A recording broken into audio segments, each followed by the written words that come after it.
It is hour 76, day 3 of my 5-day, 132-hour fast. I'm so happy that you are still with me if you're joining me to learn more tips, more tricks, more experience with long-term fasting. Woke up this morning and I did my normal routine. I did my meditation. I enhanced my meditation with binaural beats, which is a special sound wave technology. Maybe you've heard of it, maybe you haven't, but it made my meditation really nice. And I did my cold tub, I did oiling, and I did some gentle stretching. I also had some dandelion greens because when I fast, I find it really hard to drink water. Since I'm not eating, I just don't really want to do anything. So I had those dandelion greens and just chewed them up, and you'll see my cat helped me harvest those. So yeah, it's been a journey. You have been fasting with me this long. You have reached 2 big milestones. And the first of them is that you have reset your gut microbiome. So the gut microbiome resets after a 48-hour fast. Once you have passed that 48-hour mark and you get to the 72-hour mark, you have, congratulations, reset your immune system. And I can tell you with 100% certainty that not only does the science back this up, but I have personally experienced this for the first time in this fast. And that is because I started this fast 2 days ago. Today is day 3. And I had terrible allergies this spring. The allergies have been horrendous for me. Sneezing, puffy face, just running nose. I actually have never had such bad allergies. And I was very pleased that after just 36 hours, I already noticed, I would say a 50% decline in the amount of sneezing and phlegm. And by today, I don't even have allergies anymore. And so I can tell that my immune system has indeed calmed down and stopped freaking out at the pollen. The pollen is definitely still here, but congratulations, this is a big deal. So we celebrate our wins and we talk about our losses. So in this next bit, I'm going to talk to you about how I handled my hardest day of fasting yet. And it began to get a little challenging, excuse me, midday. And so I sunbathed and then I figured it out.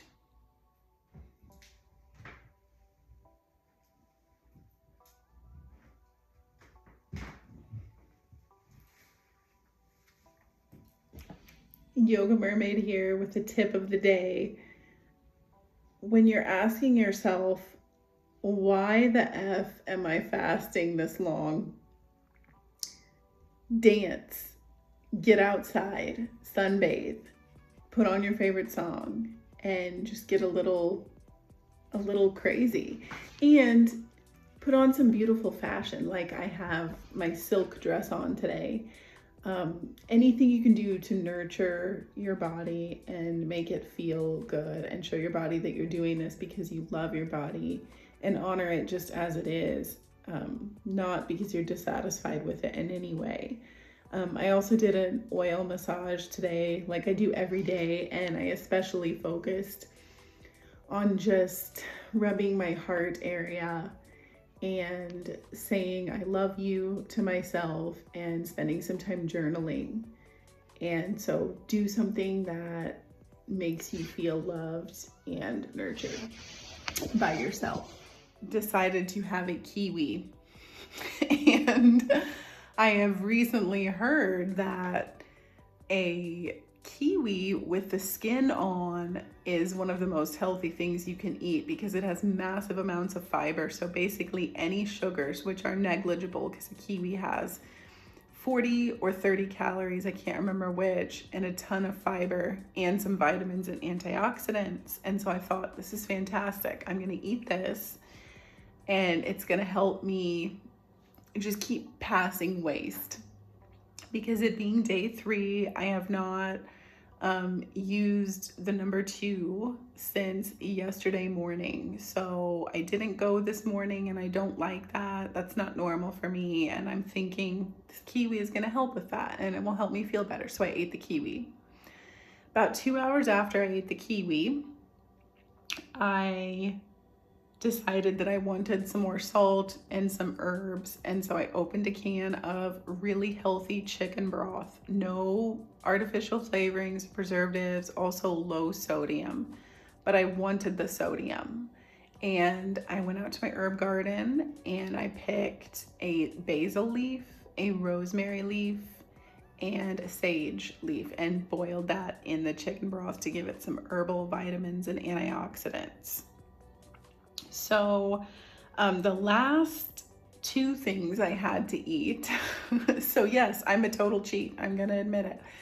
The last 2 things I had to eat were a baby cucumber with salt, pink salt, and pepper, black pepper, which is a calming tonic to the system.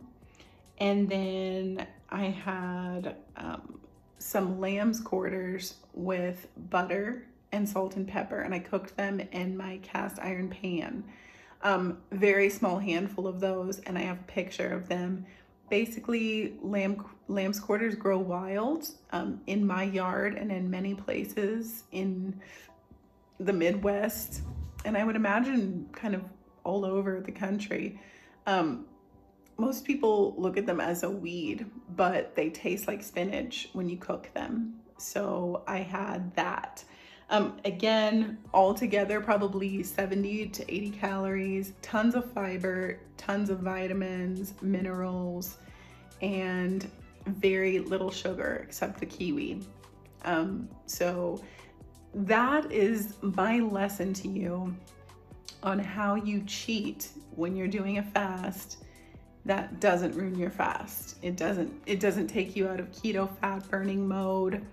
It doesn't slow you down except for the sugar you have. So you might just come out of keto for like maybe an hour or 2 and then you're right back into it. So you don't lose anything, you don't lose any benefits, and in fact you gain that satisfaction of having a little taste of food but not ruining your fast. So I started out with doing 36-hour fasts. And now this is really the key if you are new to fasting.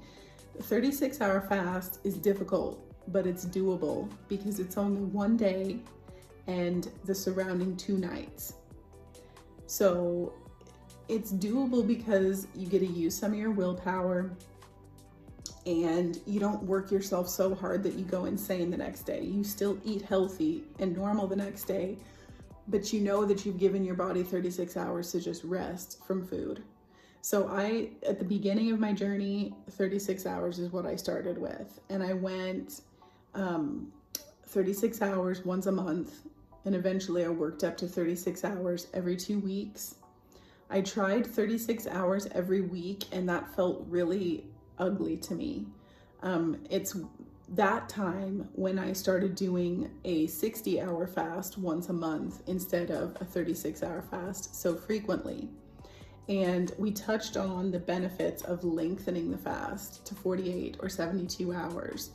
And so you can do that 60-hour fast by doing 2 days, 2 full days, and then all of the surrounding nights, so 3 nights.